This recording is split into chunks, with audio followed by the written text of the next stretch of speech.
Episode की शुरुआत में हमें सिन को बेहोश दिखाया जाता है। मोगोतो मियो को सिन के खून को रोकने के लिए कहती है और वो लीच के साथ धमाके वाली जगह पर जाने लगता है। फिर हमें उसी जगह को दिखाया जाता है जहाँ धमाका हुआ था और वो पूरी जगह पूरी तरह से तबाह हो चुकी होती है। फिर हम मोगोतो और लीच को देखते हैं जो भागते हुए उसी धमाके वाली जगह पर जा रहे होते हैं, पर लीच कमजोर बॉडी होने की वजह से थक जाता है और उसे चक्कर आने लगते हैं। लीच मोगोतो से कहता है अच्छा हुआ कि मैं अपनी पावर्स को बचा कर रखूं, अगर मैंने ऐसा किया तो मैं जख्मी लोगों की मदद कर पाऊंगा। और ये जानकर मोगोतो काफी हैरान होता है कि वो एक लीच होने के बावजूद भी हीलिंग मैजिक कर सकता है। लीच बताता है कि वो इसमें काफी ज्यादा अच्छा है। उसके बाद मोगोतो उसे वहीं से हील करने के लिए कहता है और वो लीच को छोड़कर उस जगह पर पहुंच जाता है। और मोगोतो हादसे वाली जगह पर पहुंचकर देखता है कि ये काफी ज्यादा जख्मी होता है और सोचता है ये आल्के इतना ज्यादा जख्मी कैसे हो गया, ये तो खुद को ठीक कर सकते हैं। मोगोतो उस आल्के की हालत को देखकर सोचता है कि वो मर चुका है, पर लीच कहता है आसपास के सभी लोग सुरक्षित हैं, पर आपके पास जो है वो पूरी तरह से घायल है। और ये सुनकर कि वो घायल है, मरा नहीं है, मोगोतो को एक होप मिलती है। उसके बाद मोगोतो अपने काय का यूज करके उसे हील कर देता है। लीच कहता है अब सभी खतरे से बाहर है, आगे का वो खुद संभाल लेगा। पर तभी मोगोतो फील करता है कि उसकी पावर चारों तरफ फैली हुई है। तभी उसके पास एक छोटी बच्ची रोते हुए आती है और उसे एक लॉकेट देती है और उसे देखकर मोगोतो समझ जाता है कि ये उसी ओगर का है जिसने कुछ दिन पहले उससे बात की थी। वो बच्ची बताती है कि वो लोग छोटी सिन के साथ वहाँ इंसानों को रोक रहे थे। फिर मोगोतो उसी जगह पर जाता है जहाँ धमाका हुआ था और वहाँ देखता है कि वहाँ पर फॉग गेट खुला हुआ है और सोचता है कि कहीं इस धमाके की वजह से सीगे जाने वाले पुराने दरवाजे तो नहीं खुल गए। उसके बाद उसे दरवाजे के उस पार एक एडवेंचरस की प्रेजेंस महसूस होती है और वो छोटी सी और को भी महसूस कर पाता है। तभी मोगोतो को याद आता है कि लोग अपनी चेतावस्था भी छोड़ पाते हैं जब वो मर जाते हैं। मोगोतो उस एडवेंचरस से पूछने के लिए उस गेट की तरफ जाता है और जैसे वो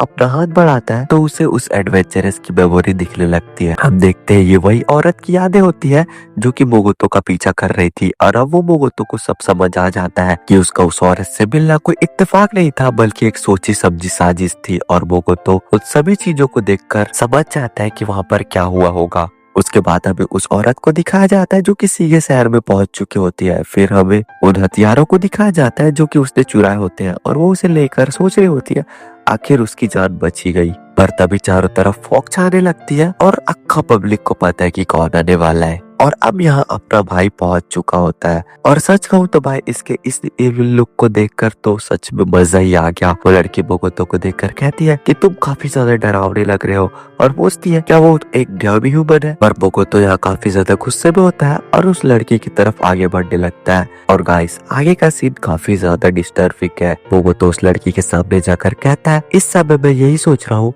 कि उन लोगों के बजाय तुम्हें मार देना चाहिए था, और अपने डैगर को निकालता है। और ये देखकर वो लड़की काफी ज्यादा डर जाती है और अपने हथियार से मोगोतो पर हमला करने लगती है, पर उसके शील्ड से मोगोतो को कुछ नहीं होता। उसके बाद मोगोतो उस लड़की के दोनों हाथ को काट देता है और फिर अपना डैगर उसके गले में घुसा देता है और उसे मार देता है। उसके बाद मोगोतो की आंखों से अपने आप ही आंसू निकलने लगते हैं और ये इस वजह से हो रहा है क्योंकि उसने पहली बार किसी इंसान की जान ली है। उसके बाद सीन शिफ्ट होता है, हमें उसी ऑगर के फ्यूनरल को दिखाया जाता है। मोगोतो बताता है कि उसने ये दिखाने की कोशिश की कि वो ठीक है और बैकपिट और ऑगर को आखिरी अलविदा किया। फिर अब सभी को घर पर दिखाया जाता है और मोगोतो लीच का नाम शेकी रखता है और बताता है कि शेकी का मतलब होता है ज्ञान या फिर कॉमन सेंस, और ये नाम शेकी को काफी ज्यादा पसंद आता है। फिर मोगोतो सिन से पूछता है जब धमाका हुआ था तो उस एडवेंचरस की मेमोरी उसे देख पाई थी, पर मेमोरीज देखना तो तुम्हारी शक्ति है ना, कहीं ऐसा तो नहीं कि मेरे और तुम्हारे कॉन्ट्रैक्ट के कारण मैं तुम सभी का एक मिक्सचर बन चुका हूँ।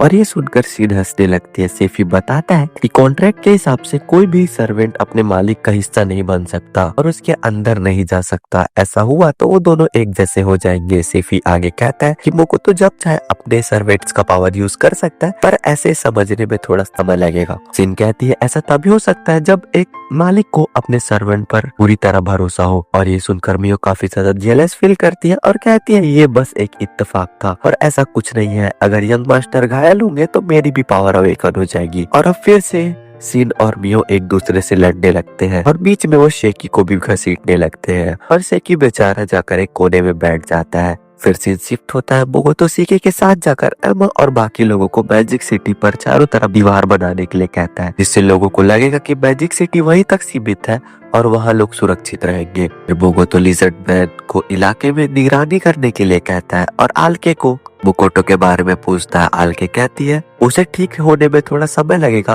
पर वो जल्दी ही ठीक हो जाएगा और वो आल्के बोगोतो की जान बचाने के लिए शुक्रिया करती है। फिर बोगोतो उस आल्के से कहता है कि वो एडवेंचरस का भेष बदलकर मैजिक सिटी पर रहे और सबकी निगरानी रखे क्योंकि वो नहीं चाहता कि ऐसा इंसिडेंट दोबारा हो। उसके बाद हमें रोकोई के घर को दिखाया जाता है और यहाँ बोगोतो और सभी लोग इस बारे में बात कर रहे होते हैं ये इंसिडेंट दोबारा ना हो। बोगोतो बैरन से कहता है कि एडवेंचर्स के लिए डॉफ द्वारा बनाए गए सामान काफी ज्यादा रेयर होते हैं इसलिए उनकी अच्छे से ध्यान रखें।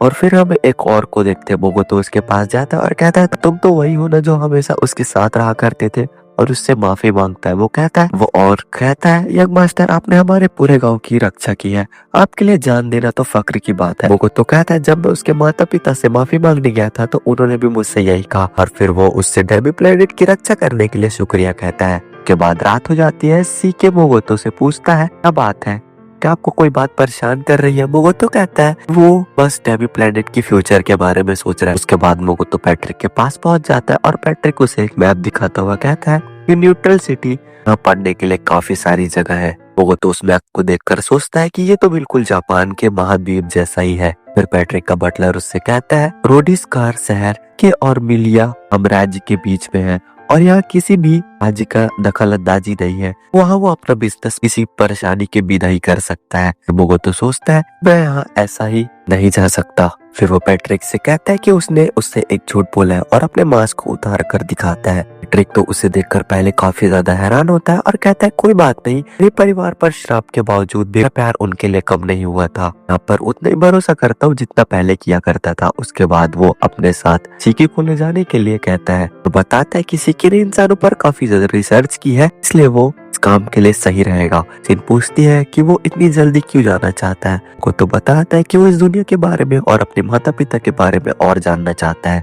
तभी वहाँ वो गॉडेस बोगोतो को ढूंढ लेती है और उसे एक अलग जगह पर टेलीपोर्ट कर देती है और यहाँ पैट्रिक का बटलर उसे बता रहा होता है मिलीनिया टेटोनिया दोनों साम्राज्य मिलकर डीमंस पर हमला करने जा रहे हैं और हम बोगोतो को देखते हैं इसके ऊपर एक लड़की हमला करने के लिए आती है और बोगोतो उससे बाल बाल बचता है। फिर बोगोतो देखता है कि उस हमले की वजह से उसकी 2 उंगलियां कट गई होती है और यह एपिसोड इसी सस्पेंस के साथ खत्म होता है। अगर वीडियो पसंद है तो चैनल को सब्सक्राइब और वीडियो को लाइक जरूर करना। तो नेक्स्ट वीडियो में तब तक के लिए bye bye, take care, Tata.